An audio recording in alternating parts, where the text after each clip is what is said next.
Hello there, Anshul here, and welcome back to our first mini lesson. I'm planning to use these mini lessons to cover topics that are important to macroeconomics but don't necessarily tie into the main course material.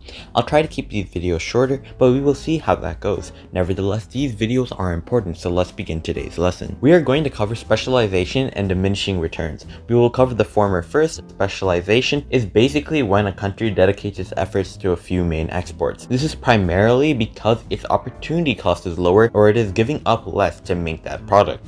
This is very beneficial because it allows more goods to be produced in total. Let's look at an example. So these are the production possibility frontiers for two countries. Country A and Country B. They are going to have a fixed opportunity cost to keep things simple. Both countries are capable of producing wood and oil. This is where we can see an absolute advantage. Country A can produce more wood than Country B. At maximum efficiency, Country A can make 20 units of wood while Country B can only make 10 at max.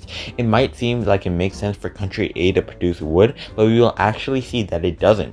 Absolute advantage is the ability to produce more goods or services than a competitor. Country A also has an absolute advantage in oil, where it can produce 40 units of oil compared to the Country B's 10. However, it makes sense for both of these countries to specialize in their own good and trade with each other. To understand why, we're going to need a little math.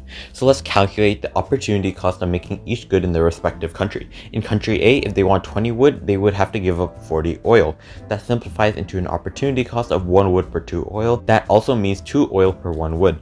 For B, it is easier. If they want 10 wood, they give up 10 oil. Their opportunity cost is 1 wood per 1 oil. Notice how for 1 piece of wood, Country B only has to give up 1 barrel of oil, while Country A has to give up 2. The opportunity cost of making wood in Country B is less, so they should specialize in oil as a result.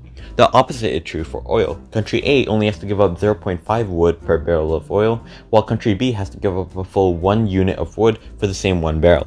So Country A should specialize in oil. This is called comparative advantage. By specializing in their own goods, they can now form a trade deal where they can both benefit. Let's say Country A and Country B agree to a deal of 0.75 units of wood for 1 barrel of oil. Let's see how each country is able to get the other good for a lower cost than what they would have to had trade before. In order to get 1 piece of wood, Country A had to give up 2 barrels of oil. With this new trade deal, they can get 1.5 pieces of wood for 2 barrels of oil. They're getting more for the same amount. In order to get 1 barrel of oil, Country B had to give up 1 piece of wood. Now, for that same 1 barrel of oil, they only have to give up 0.75 pieces of wood. Each country was able to get a better deal by specializing in the good for which they had a comparative advantage. This also allows them to reach a point that was beyond their production possibilities curve. If Country A sells 24 oil for 18 wood, they are now at a point beyond their production possibilities frontier.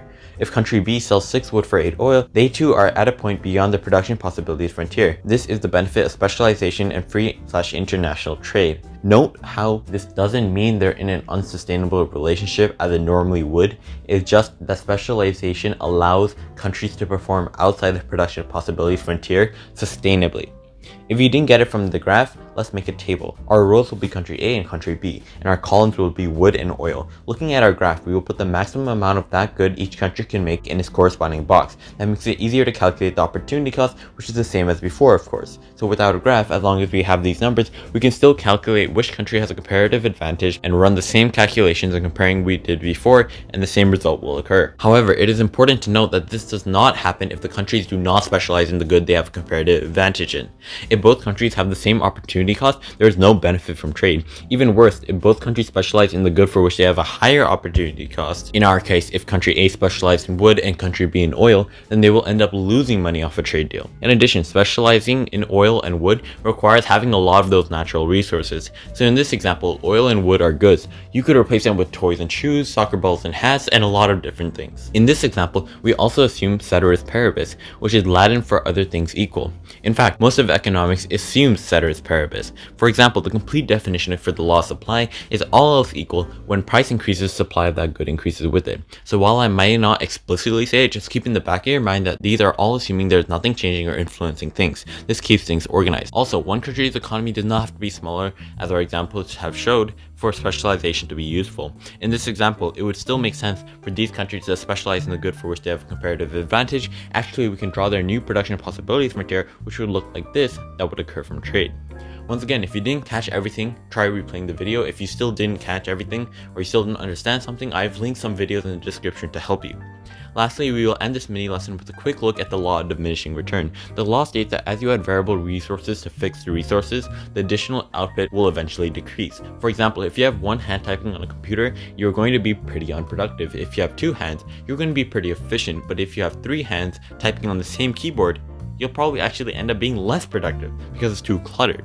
It'll get harder and harder to type, and thus actually decrease productivity if you have too many hands working on the same keyboard. A more relatable example is when you drink a second glass of water, it is less refreshing than the first. This follows the same idea of the law of diminishing returns. That is why having a lot of employees might actually hurt more than help you. And with that, we finished today's mini lesson. Let's review. We learned about specialization and why trade is important, along with the law of diminishing returns. As always, subscribe and comment any comments or suggestions in the comment section below. Thanks for watching, and we will return in our next video, the first in lesson 2, which is about the different ways to measure the economy and the business cycle. See you later.